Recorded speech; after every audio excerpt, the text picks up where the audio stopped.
우리 함께 창세기 1장 27절 28절 두 구절 함께 읽도록 하겠습니다.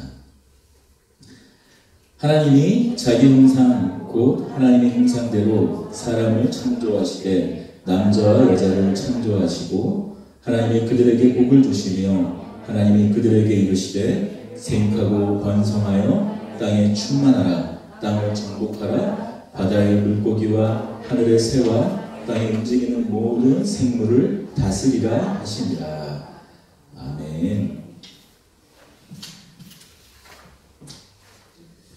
우리가 좀 지난주에 나눈 말씀을 간단하게 좀 정리하도록 하겠습니다. 지난주 나눈 말씀을 간단히 좀 정리하겠습니다. 세상 사람들은 크게 두 가지 종류의 사람들이 있다고 말씀을 드렸어요.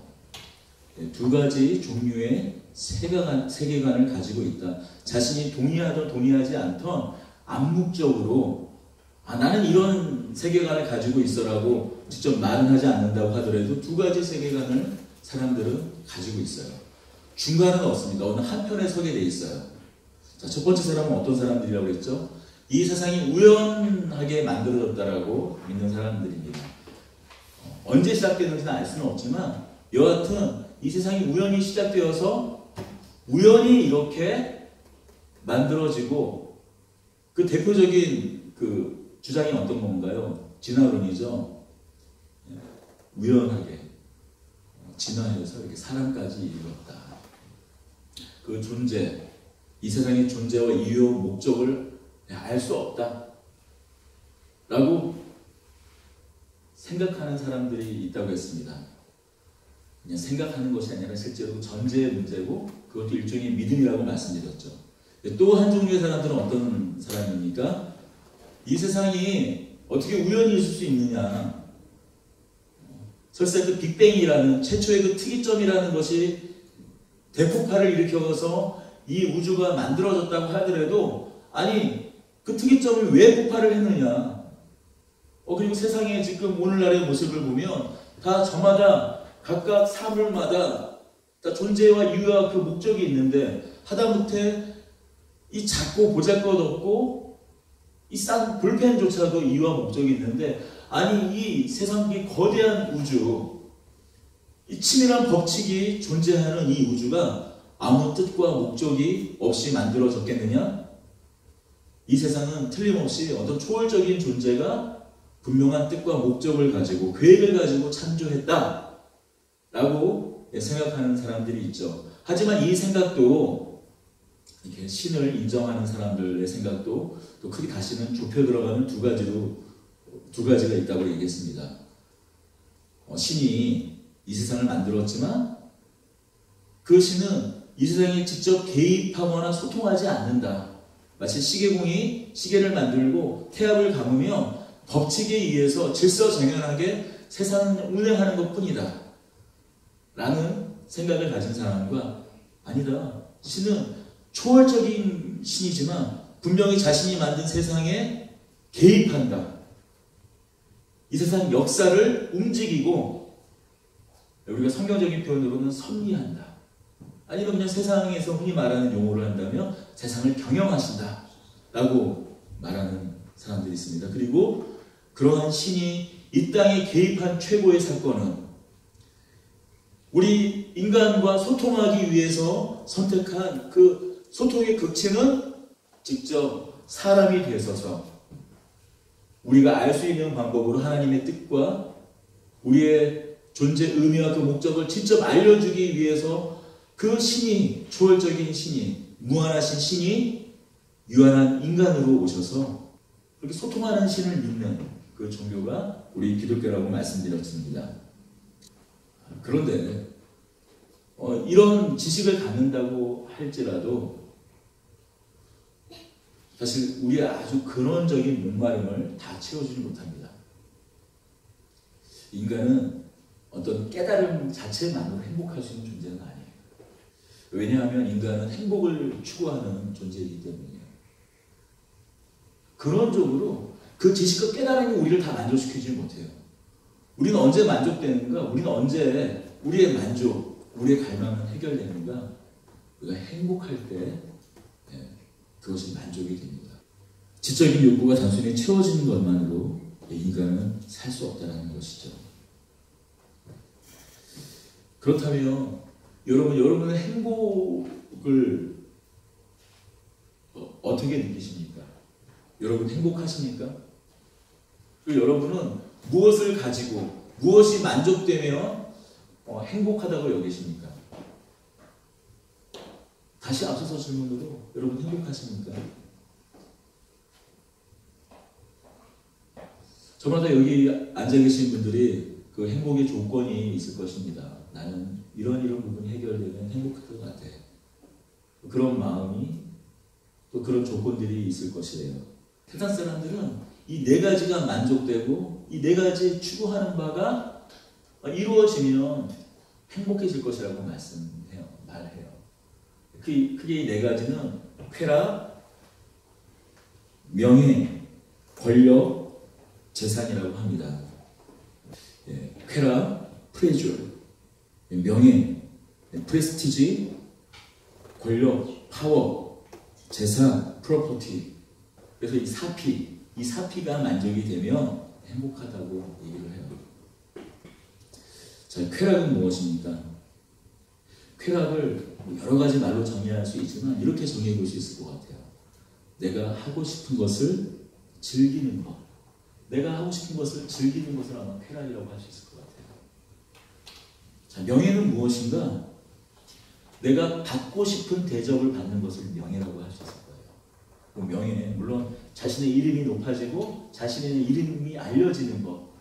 그래서 그것을 통해서 궁극적으로 얻고 싶은 게 뭐냐면 내가 대접받고 싶은 것이죠.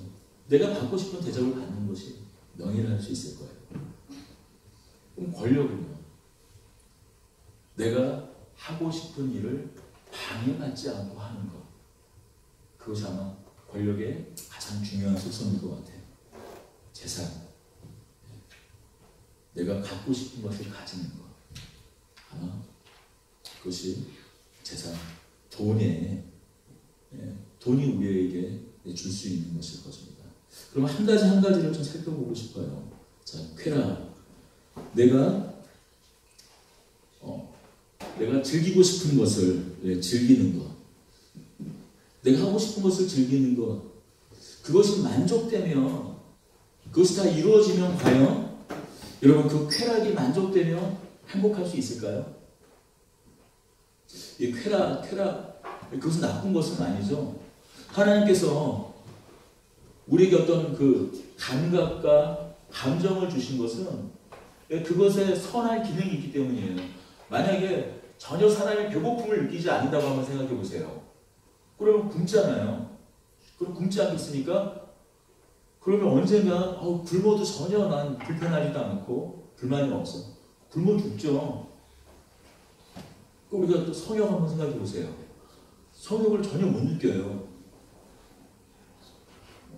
분명히 성욕이라는 게 감정의 어떤 그런 부분도 있지만 감각적으로도 실제로 어떤 우리가 성적인 감각 기능이 우리 몸 안에 존재하잖아요. 그것이 자극받으면 또 우리 성욕이 발동을 하기도 하잖아요. 그런 걸 갖다가 하나님께서 과연 그게 부정적인 거고 나쁜 거라는 우리에게 주셨겠어요? 만약에 성욕이 만약에 우리 없다면, 성적인 욕망 같은 것들이 없다면 당연히 결혼하고 싶은 대상도 없어질 테고, 결혼도 안 하고, 결혼해도 당연히 아이를 성적인 어떤 그런 관계를 맺지 않으니까 아이도 생기지 않고 당연히 그리고 더 이상 세상이 대가 이어지지 않겠죠. 하지만 이런 식욕, 성욕 같은 게 어떻습니까?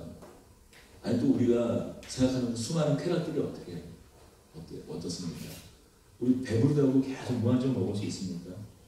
계속 먹으면 행복한가요? 그렇지 않잖아요.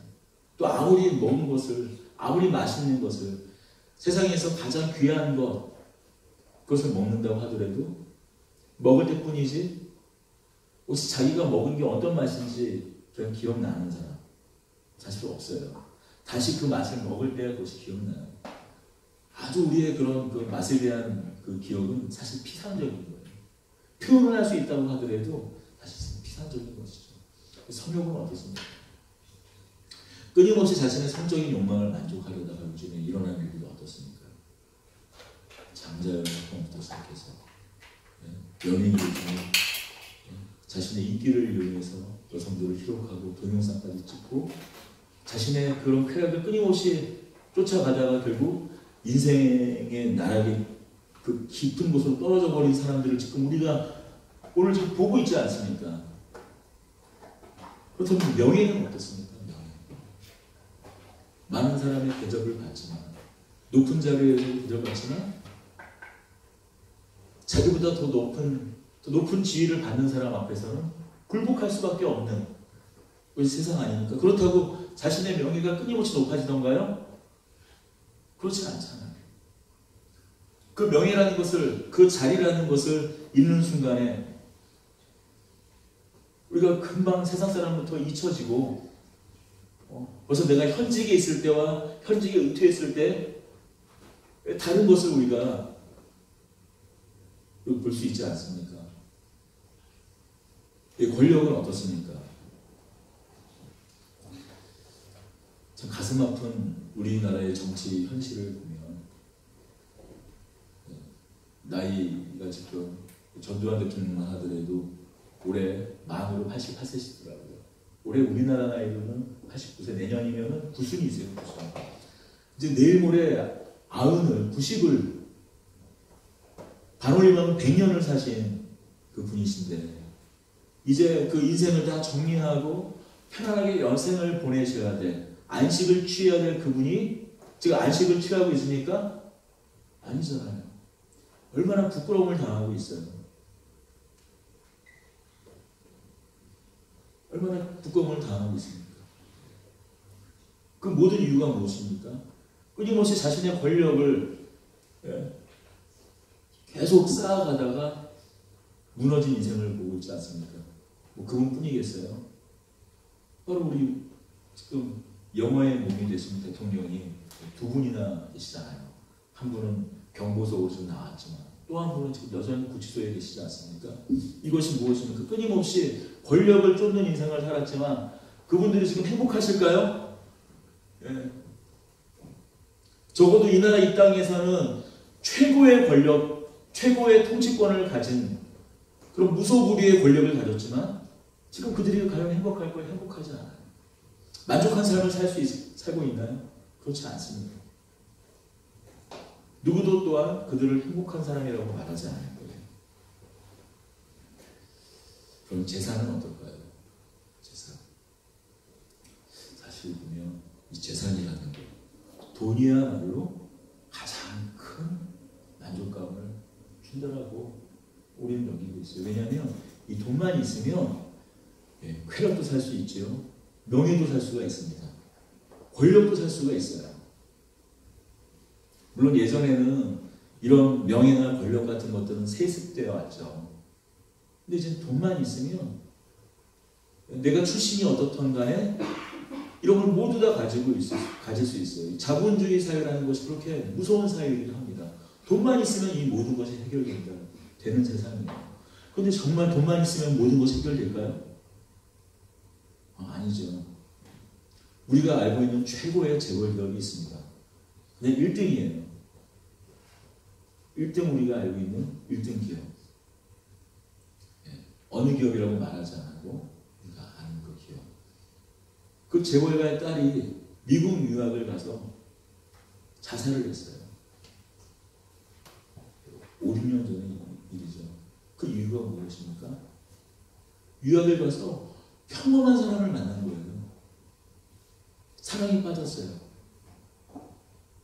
그런데 부모들이 그 사랑을 인정해 주지 않는 거예요.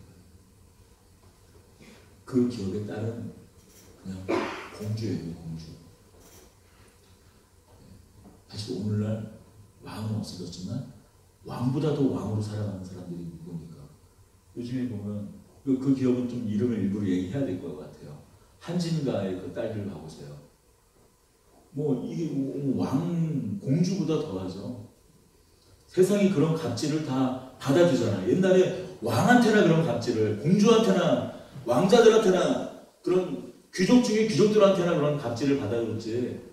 누가 이 세상에서 그런 갑질을 받아줘요? 아무리 힘이 있고 권력이 있다고 해도.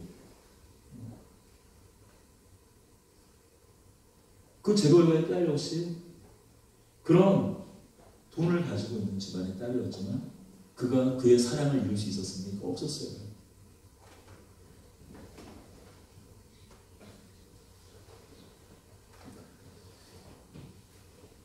세상은 이 쾌락과 명예, 권력, 재산이 돈을 가지고 있으면 행복해질 수 있다고 말하지만 과연 그럴까요? 여기 보시면 공통적으로 내가 즐기고 싶은 것을 즐기는 것, 명예, 내가 받고 싶은 대접을 받는 것, 내가 하고 싶은 일을 방해 없이 하는 것, 내가 가지고 싶은 모든 것을 가지게 해주는 것, 여기 공통적으로 들어가는 단어가 또 뭐가 있습니까? 싶은이죠. 싶은 것. 바로 욕망이에요. 욕망. 인간의 욕망은 한이 없습니다. 끝이 없어요. 그 어떤 것으로도 만족될 수 없다는 것이죠. 분명히 우리는 우리의 욕망이 채워질 때 우리가 추구하는 것, 우리가 하고 싶은 것, 누리고 싶은 것, 그 싶은 것이 해결될 때 행복해지는 존재인 건 분명하지만 그것이 한이 없다는 거예요. 우리 욕망은 끝이 없다는 거예요. 거기서 우리의 고통이, 우리의 불행이 시작된다는 것이죠. 그렇다면 과연 인간은 무엇으로 행복해질 수 있는가? 두 가지를 한번 생각해 볼 수 있을 것 같아요. 우리는 어떤 조건, 무엇을 갖게 되면 어떤 조건에서 행복해질 수 있는가?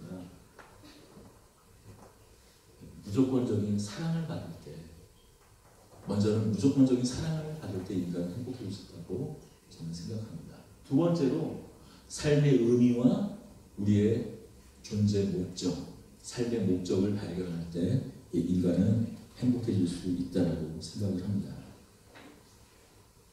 무조건적인 사랑. 예전에 제가 청년부 사역을 할 때, 이 친구가 남자친구가 생겼구나, 여자친구가 생겼구나, 바로 알 수 있는 게 있어요. 얼굴을 보면, 방금 누가 빛이 나요? 라고 말한 거, 정말 빛이 나요. 전보다 화장이 더 진해지거나 화장술이 더 뛰어나졌거나 그렇지 않았는데, 자체 발광을 해요.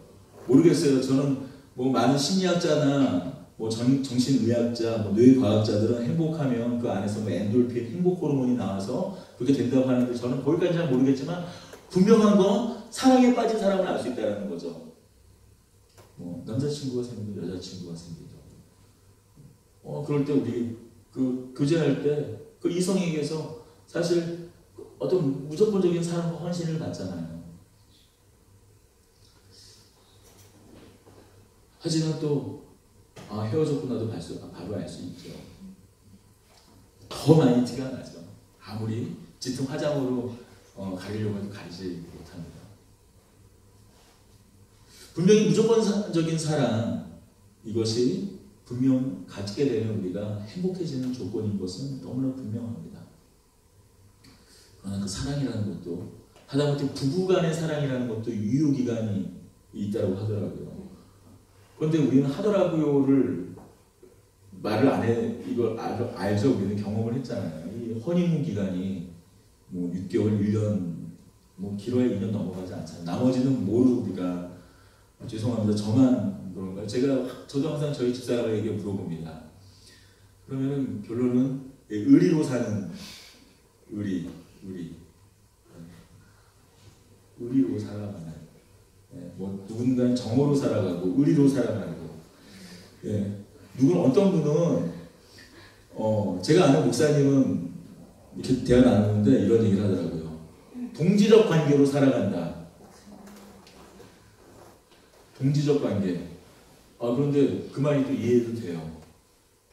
동지적 관계로 살아간다. 그런 말씀 하더라고요. 아마도 이 무조건적인 사랑에 더 가장 가까운 게 있다면 아마 부모 자식 간의 사랑도 이런 사랑일 거예요.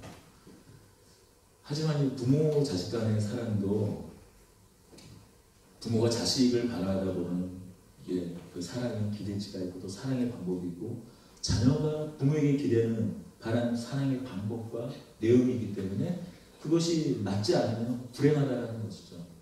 얼마나 우리가 부모 자식 간의 깨어진 관계 때문에 어려움을 겪는 그런 가정들이 많이 있습니다. 사실 어떻게 보면 이 무조건적인 사랑에 가장 가까운 것이 부모 자식 간의 사랑이기도 하지만 인간의 불행의 그 단초 그 시작이 무엇으로부터 시작되나요? 부모 자식 간의 그 어긋난 그 사랑에서 인간의 불행이 사실 가장 먼저 출발하는 장소가 어디입니까? 인간의 불행이 가장 어쩌면 출발하는 가장 먼저 시작되는 곳이 가정이기도 하잖아요. 두 번째, 삶의 의미와 삶의 목적. 이것을 우리가 발견할 때, 이것을 찾게 될 때 인간은 행복합니다. 그런데 곰곰이 한번 생각해보면 과연 이 땅 가운데 태어나서 이 땅 가운데 살아가면서 정말 내 삶의 의미와 존재 목적을 찾고 발견해서 살아가는 사람이 있는가? 정말 내가 하고 싶은 일을 하고 살아가는 사람들이 이 땅 가운데 있는가? 얼마나 찾을 수 있는가? 하는 거죠.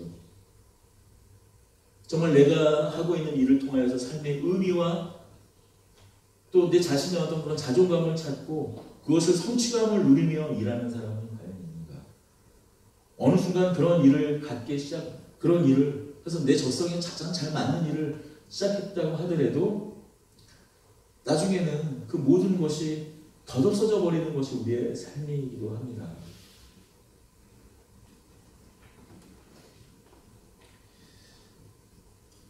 그렇다면 우리가 어떤 삶을 살 때 우리는 행복할까? 인간은 행복할 수 있는가? 사람은 행복할 수 있는가? 성경을 통해서 우리가 발견할 수 있는 행복은 이런 내용들인 것 같아요. 행복한 사람은 자신감이 있고 겸손한 사람인 것 같습니다.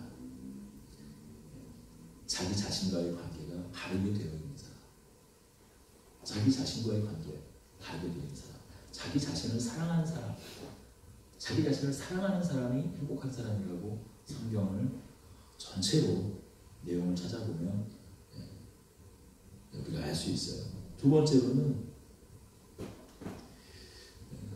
가족과 관계가 잘 설정이 돼서 서로 소통이 되고 또 이익과의 관계를 통해서 또 그 관계 가운데에서 잘 소통이 되어지는 사람들, 다시 말하면 성경적인 용어로는 이웃을 사랑하고 또 이웃으로부터 사랑을 받는 사람들. 가족만 하더라도 어떻게 보면은 사실 사람은 자기 자신 이외에는 다 타자 아닙니까? 자기 자신 이외의 사람 중에 가장 가까운 이웃은 가족이잖아요. 먼저는 가족, 그리고 그 이웃과 함께 서로 사랑을 나누고 서로 소통하며 관계를 바로 맺는 사람들, 그런 사람이 아마 행복한 사람일 거예요. 또 세 번째로는 열심히 일하고 자기가 할 일을 가지고 그 일을 통해서 만족감을 누리고 일한 만큼 만족감을 누리고 다만 자신의 만족뿐만이 아니라 세상을 또 이롭게 하고 세상을 변화시키고 또 내가 나의 일을 통해서 뭔가 세상에 의미 있는 일을 하는구나라는 그리고 가치 있는 일을 하는구나 하는 그런 사람들이 아마 또 행복한 사람들이라고 이 성경은 성경을 통해서 우리가 알 수 있을 것 같습니다. 그렇다면 이러한 성경이 말하는 행복감을 누리는 사람은 얼마나 될까요? 그럼 성경이 이렇게 말해주고 있지만 왜 우리는 이런 궁극적인 행복을 누리지 못하는 걸까요? 바로 하나님과의 관계가 깨져 있기 때문이라고. 하나님과 관계가 깨졌기 때문이라고 성경은 말해주고 있어요. 우리가 하나님께서 세우신 우리 인간을 행복하게 하기 위해서 세우신 원래의 계획을 좀 살펴보도록 하겠습니다. 우리가 맨 앞서서 읽었던 오늘 성경 본문을 다시 한번 읽어보겠습니다. 창세기 1장 27절과 28절을 다시 한번 읽어보겠습니다. 하나님의 자기 형상 곧 하나님의 형상대로 사람을 창조하시되 남자와 여자를 창조하시고 하나님이 그들에게 복을 주시며 하나님이 그들에게 이르시되 생육하고 번성하여 땅에 충만하라. 땅을 정복하라. 바다의 물고기와 하늘의 새와 땅에 움직이는 모든 생물을 다스리라 하시니라. 아멘. 오늘 본문을 보면 이 본문에서 세 가지를 우리가 살펴볼 수 있습니다.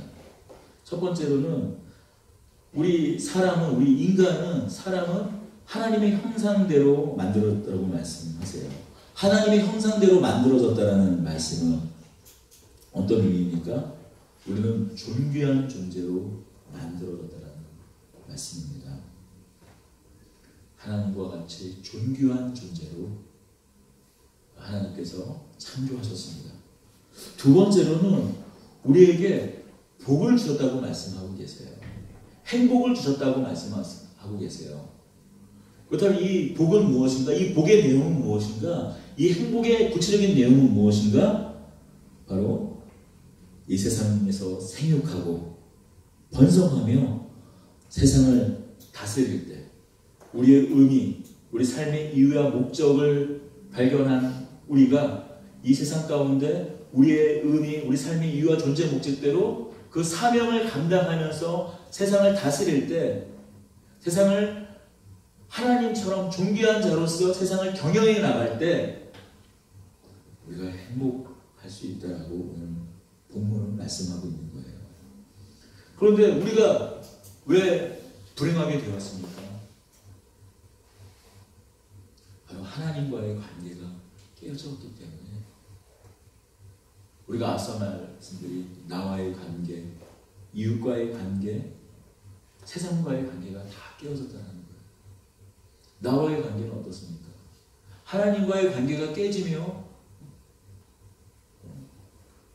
생긴 결과는 무엇입니까? 먼저는 우리가 나를 사랑하지 못한다는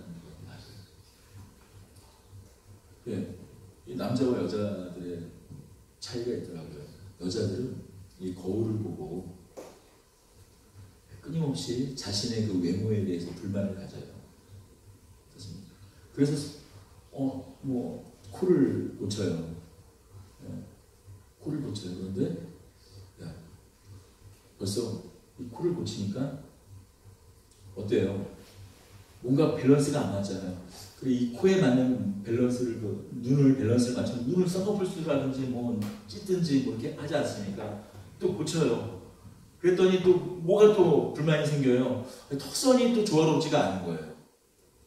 결국 그렇게 하다가 전신 성형까지 되고 또 어떤 사람은 끝내 그 성형 중독이 돼서 아니 이제 정말 이 정도면 이쁘다 하는 그런 정말 아름답다 한눈에 딱 띄는 그 정도 수준이 아니라 성형 중독 때문에 가슴 아프게도 선풍기 아줌마라고 얼마 전에 있었던 그 일을 알지 않습니까? 자기 막 그냥 파라핀을 막 녹인 걸 갖다가 주입해가지고 얼굴이 부풀어 오르고 근데 그분이 많은 사람의 도움을 받아 회복 과정이 있었지만 사실 건강이 악화돼서 죽지 않았습니까? 그분이. 그럼 남자들은 어때요? 남자들은 대부분 거울을 보면서 뭐 어쩔 수 없이 이제 저를 기준으로 보면 이만하면 됐다 싶은 그런 생각은 나 정도는 될지 그런 생각을 하죠. 남자들은 대부분 이 자기 만족을 좀 잘 외모에 관한 자기 만족을 많이 하지만 사실 그건 건강한 겁니까? 자기 자신의 외모 그걸 끊임없이 비관하고 비하하는 것도 문제지만 자기 자신에 대해서 근거 없이 파신을 갖는 것도 사실은 어떤 면에서는 좋은 건지 몰라도 근거 없는 자기 사랑이죠. 자기 자신의 모습을 다 왜곡되게 보게 됩니다. 어떤 사람은 필요 이상으로 자기를 학대하고 어떤 사람은 자기 자신을 너무 사랑하는 문제가 있죠. 그게 하나님과의 관계가 깨지면서 정말로 하나님으로부터 온전한 사랑을 받지 못하기 때문에 자기 자신을 건강하게 사랑하는 방법을 사람들은 잃어버렸어요. 그래서 이웃을 사랑하는 방법은 어떤가요? 여러분 오늘날 가장 많이 겪게 되는 문제가 뭐예요? 나 말고는 존중해주지 않고 나의 이익과 관련되지 않으면 생각하지 않는 자기중심적인 세상 아닙니까? 자기 집주의에 복지시설이 들어오면 아파트 값이 떨어진다고 반대하고, 만약 입장을 바꿔서 자기가 자신의 자녀가 만약에 뭔가 불편한 부분이 있어서 그 시설을 많이 누려야 되는 상황이라면 180도 다르겠죠. 어떤 경우는 바로 일산에 있는 곳인데, 애초에 그 일산 지역을 위해서 일산은 신도시를 개발하기 때문에 열병합 발전소가 필요하잖아요. 나중에 열병합 발전소 옆에 땅인데 바로 발전소 옆이니까 땅이 팔리질 않는 거예요. 결국엔 팔렸는데 주택개발업자가 사서 거기에 엄청난 규모의 주상복합 건물을 세웠습니다. 그 발전소는 어디에 옮길 수 있는 부지도 없어요. 받아줄 것도 없고. 그런데 이제 자신이 거기 원래 계획된 건 산업용지인데 그것을 집을 졌다고 이제 발전소를 옮기라고 그래요. 여러분이 이것이 세상이에요. 전혀 타인들은 생각하지 않는, 이웃을 생각하지 않는 그 세상입니다. 층간소음 문제는 어떻습니까? 뭐 위에서 배려를 해야죠. 복수한다고 인터넷에 가면 보복 장치가 있어요. 천장에 붙여놓고 진동을 일으키는 그런 장치가 있습니다. 여러분, 그 정도가 아니라 그 단계를 넘어서면 실제로 1년에 한두 번씩 층간소음 문제 때문에 살인사건이 일어나잖아요. 서로 배려해주지 못하고 참지 못하고 자신만을 생각하다가 결국 층간소음이라는 소리라는 것 때문에 사람이 사람을 죽이는 일까지 만들어집니다. 하나님과의 관계가 깨어지고, 그로 인하여서 자신과의 관계가 깨어지고, 자신을 사랑하지 못하고, 자신을 건강하게 살아가는 방법을 잃어버리자 남들도 사랑하지 못하는 세상이 되었을 때 일어나는 일들을 우리가 보고 있습니다. 그것뿐입니까? 하나님께서 세상을 오늘 본문의 말씀처럼 생육하고 번성하고 다스리라고 말씀하신, 다스리는 것은 자기 마음대로 세상을 자신의 힘과 권력을 이용해서 마음껏 다스리라고 하는 것이니까 네 마음대로 하라는 것이에요? 아니잖아요. 그런데 오늘날 일어나는 끊임없는 가치를 보세요. 자기 직원을 폭행하는데, 폭행하는 걸 또 찍어요. 직원들을 다 공포로 몰아넣어서 자신의 마음대로 하려고, 어떤 인터넷 IT 업체 사장이 그러지 않았습니까? 직원을 폭행하는 것을 간부에게 찍으라고 하고 그걸 다 보게 하고 연락시키고, 직원들에게. 너무나 잘 알고 있는 한진가의 갑질, 그 자녀들의 갑질. 그 어디서부터 시작된 거예요? 또 그 딸이 그 자녀에게 하는 것이 동영상에 올라왔잖아요. 그 어린 4살, 5살 아이에게 하는 모습이 어디서부터 시작한 거예요? 무엇으로부터 시작한 것입니까? 결국 하나님과의 관계가 깨진 인간의 실상이라는 것이 이 모든 것이거든요. 먼저는 나와 하나님과의 관계가 깨어지고, 그로 인하여서 자신과의 관계가 깨어지고, 이웃과의 관계가 깨어지고, 세상과의 관계가 깨어진 것. 이것 때문에 우리는 이 세상 어떤 것으로도, 어떤 조건으로도 우리는 만족할 수 없는 인생이 되어버리고 말았다는 것이죠. 그렇다면 우리가 정말 진정한 행복을 위해서는 무엇을 해야 될까요? 어떻게 하면 정말 우리는 행복할 수 있을까요? 하나님과의 관계를 다시 시작해야 합니다. 하나님과의 깨진 관계로 인하여서 우리의 모든 관계가 깨졌다면 우리는 다시 시작할 수 있어야 돼요. 힘들죠. 우리 옷의 단추가 어떻습니까? 첫 단추가 잘못 끼워지면 나머지 단추가 다 어긋나요. 우리의 선택은 2가지입니다. 다 풀고 첫 단추를 다시 끼워서 시작하든지, 아니면 불편하고 보기 안 좋고 그리고 불행하더라도 그 채로 살아가든지. 선택지는 2가지입니다. 힘들죠. 다시 풀어야 됩니다. 또 분명한 것은 뭐냐면, 하나님과의 관계가 다시 시작된다고 바로 행복해지나요? 바로 다음날 하나님을 만난다고 해서 하나님과의 관계가 다시 시작된다고 바로 다음날 기적 같은 일이 바로 시작되지 않아요. 내가 10년 동안 알코올 중독에 걸렸다면, 알코올 중독 때문에 알코올을 마셨다면 하나님과 관계를 다시 시작하기 위해서 알코올 끊었어요.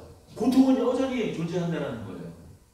내가 이전에 살아왔던 그런 죄의 영향, 깨진 관계의 영향, 나 때문에 상처받았던 사람 때문에 사람과 관계, 그 원수 맺었던 그 관계는 여전히 한동안 진행될 수 있다는 거예요.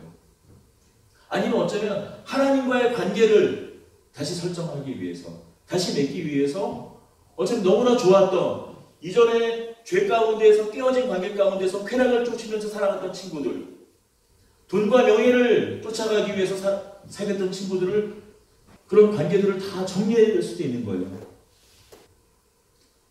그러나 분명한 것은 하나님과의 관계를 다시 시작해서, 때로는 그것이 힘들더라도 어렵더라도 다시 첫 단추를 다시 시작하지 않는다면 우리에게 궁극적인 행복을 누리는 영도 없다는 것이죠. 힘들고 어렵지만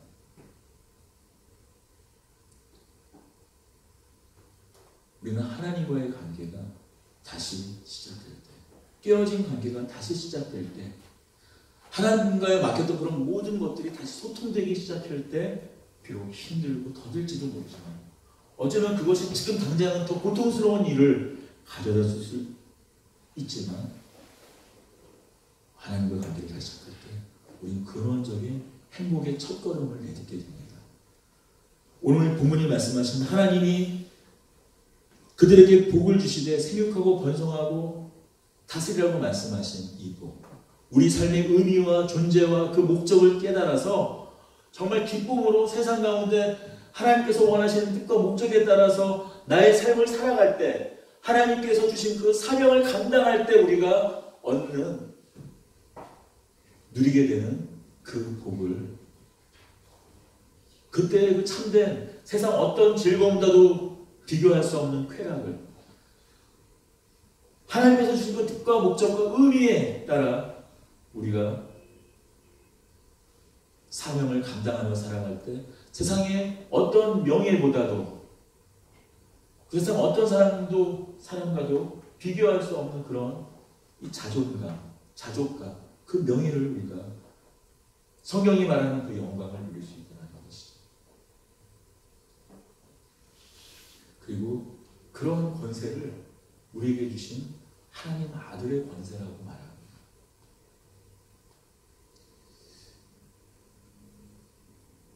여러분, 오늘 이 나눔을 통해서 우리가 진정한 행복은 어떻게 시작될 수 있는가? 하나님과의 깨어진 관계를 다시 시작해야 된다고 말씀드렸습니다. 여러분 마음 가운데 혹시라도 하나님과 아주 깨어진 담이 있다면 오늘 이 시간, 오늘 이 나눔을 통해서 다시금 그 첫 걸음을, 첫 단추를 끼는 저와 여러분들이 되길 원합니다. 다음 주에는 그렇다면 또 구체적으로 하나님과의 소통은 어떻게 시작될 수 있는가, 이 깨어진 관계는 또 구체적으로 어떻게 회복될 수 있는가, 우리가 다음 시간에 나누도록 하겠습니다. 기도하겠습니다.